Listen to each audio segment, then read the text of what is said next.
What's up, guys? Today, I compete and photograph a jiu-jitsu tournament. I get beat by a mascot, and we learn a little bit about how to turn nervousness into excitement.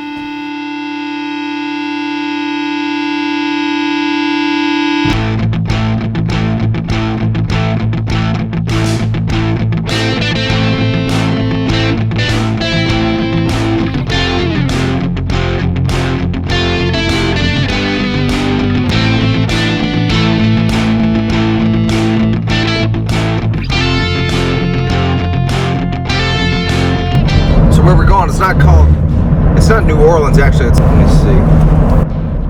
Okay, it's the John A. Illyrio, West Wago, Louisiana. So that's where it is, and that's where we're headed right now.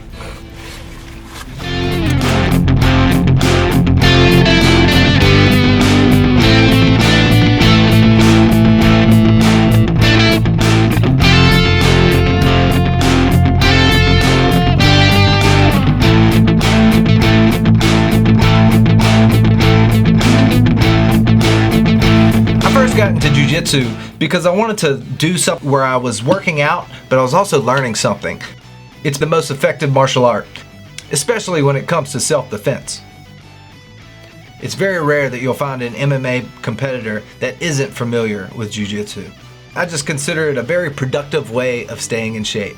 At first, when I decided to photograph the jiu-jitsu tournament and compete in it, I had personal clients and teammates hire me to photograph them for the tournament.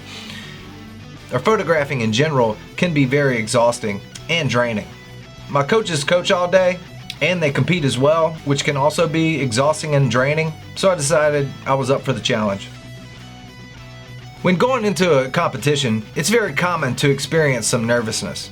Your palms get sweaty, your heart starts beating, you might get a little dizzy, but the thing is your senses are being heightened. Your sight sharpens, your hearing gets more sensitive, your adrenaline's pumping. Being a photo enthusiast, I thought it would keep my mind off of the jiu-jitsu tournament because I'd just mainly be focused on my equipment and what I was doing and capturing different situations, and I would be less nervous. Hey guys, we're all checked in, and I'm gonna show you guys real quick what I have. This is gonna be the X100F. I keep that on hand for my close-up shots. Got the 50 on here. I can take that quickly off and use like a 35. Then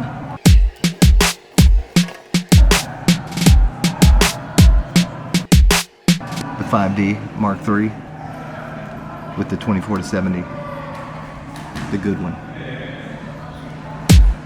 This thing's beautiful.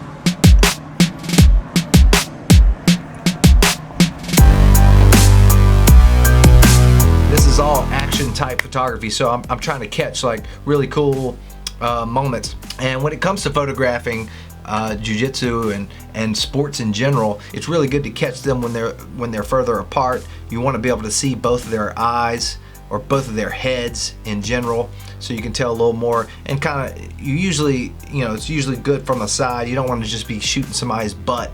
Yeah, and in jiu-jitsu, it can look like just a mangled mess of body sometimes. So it's really good to make sure you're catching the right angles.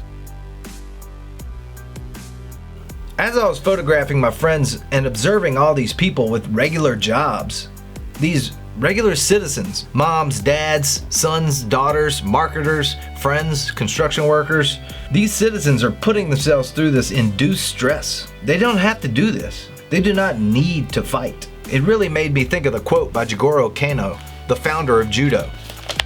He says, "The prosperity of a nation can be hoped for only with an engaged populace, and that vitality depends on the mental and physical health of its people." Not to mention, there's something really special about hearing two young girls screaming and rooting for their mom. Here were all these people competing like athletes.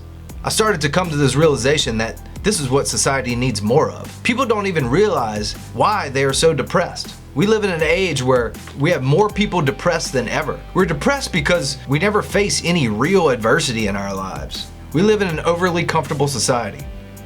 Odds are, if you're watching this, You've never really had to fight for your life. You've never had to grow your own food out of necessity.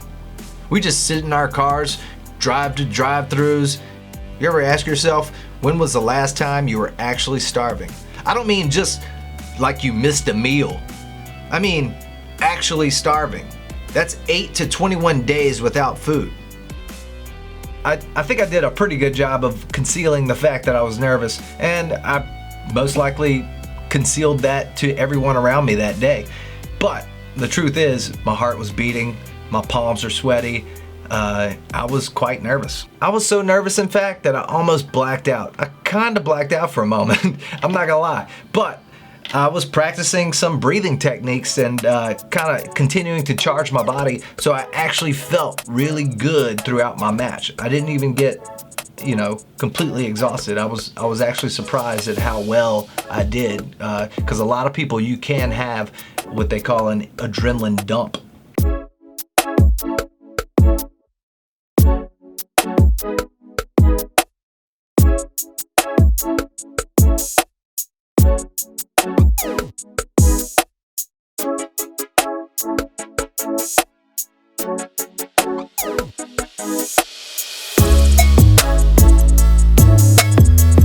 And a loss. I found out later that my opponent was a mascot for the Memphis Grizzlies. Grizz is the emotional leader of the Grizz Nation. High-flying, high-energy daredevil with a bit of mischievousness built in. His name was Eric, too. Easy E. One thing the average person may not realize is that fighters kind of develop like this bond. We even exchanged phone numbers and began to talk shit about how we were going to see each other the next day for our no-gi matches. For those of you that are new to Jiu-Jitsu, no-gi means no gi. Gi is the clothes or the outfit that you're wearing. As I continued to photograph and watch my teammates the rest of the day, I kind of felt the weight of competition lifting off my shoulders. And I started to kind of realize I had nothing to lose. I went home, got some rest, and the next day, I had the same feelings, but it was more of a excitement.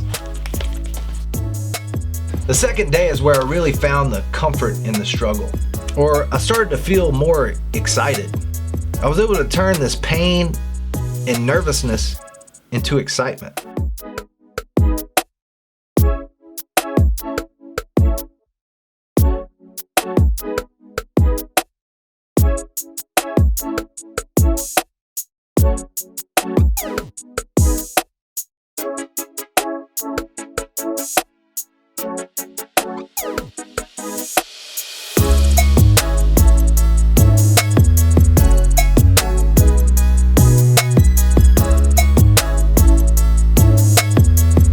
We're all fighting a battle no one knows about deep down, in one way or another.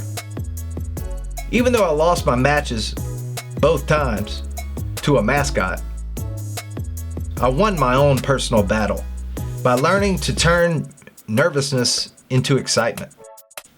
And that brings me to another quote by Jigoro Kano. It's not important to be better than someone else, but better than yesterday. I don't want to see this guy anymore. I don't want to see him anymore. Physiologically, nervousness and excitement are the same thing. The only difference is changing your perspective. And don't forget, go to class. Thanks, guys.